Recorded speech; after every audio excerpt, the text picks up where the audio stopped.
brothers and sisters, just to think about Our Lady today on this first Saturday and in this month of May, that hopefully we're making special efforts to come closer to the heart of Mary, who carries a special grace and presence in our lives.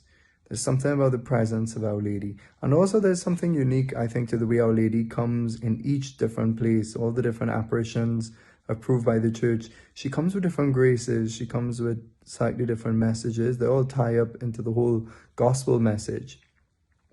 As she comes in Medjugorje, she comes under the title Our Lady Queen of Peace. And maybe you've heard me say that peace means nothing is missing. It means perfection, it's completion. That's why when we reach heaven, it's fullness of peace.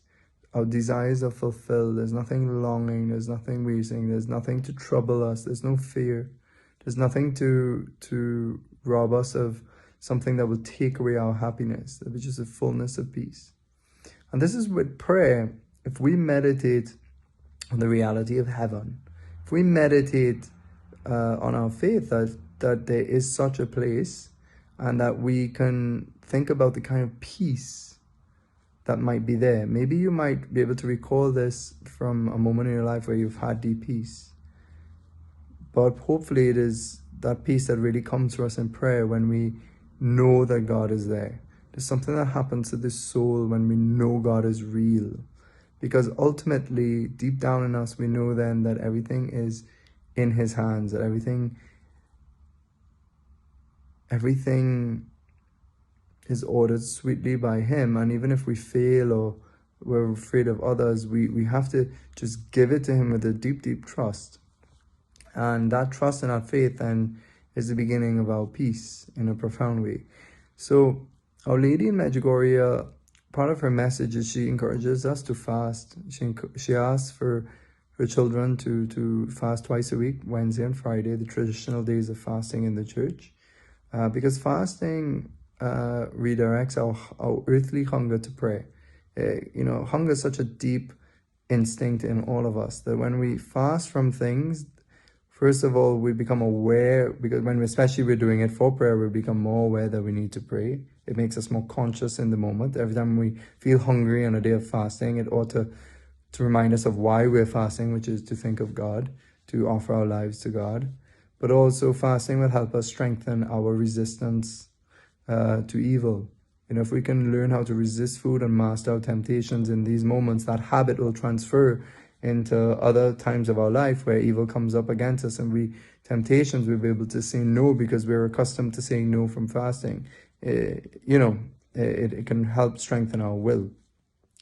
But it's this deeper mystery of detaching from earthly things like food, in a temporary way of fasting for that day or however long, to really direct us to God. And I suppose fasting helps us to think of God more in a present way. And that's why those who fast can experience a profound joy that day or the day after. And also, fasting has an impact on the body, like a cleansing impact on the body as well.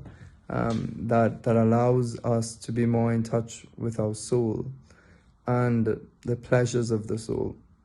Anyway, just a few words from Our Lady herself about prayer.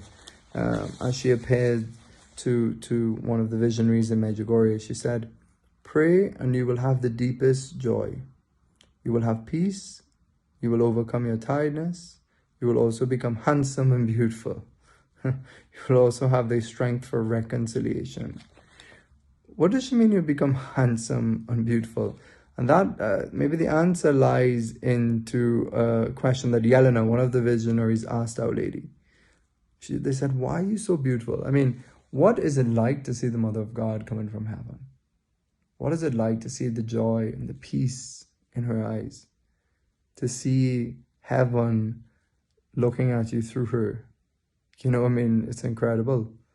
And yet, we have to remind ourselves that when we pray, Our Lady comes to us, and our faith in her presence starts our hearts to become a bit warm and open to her presence.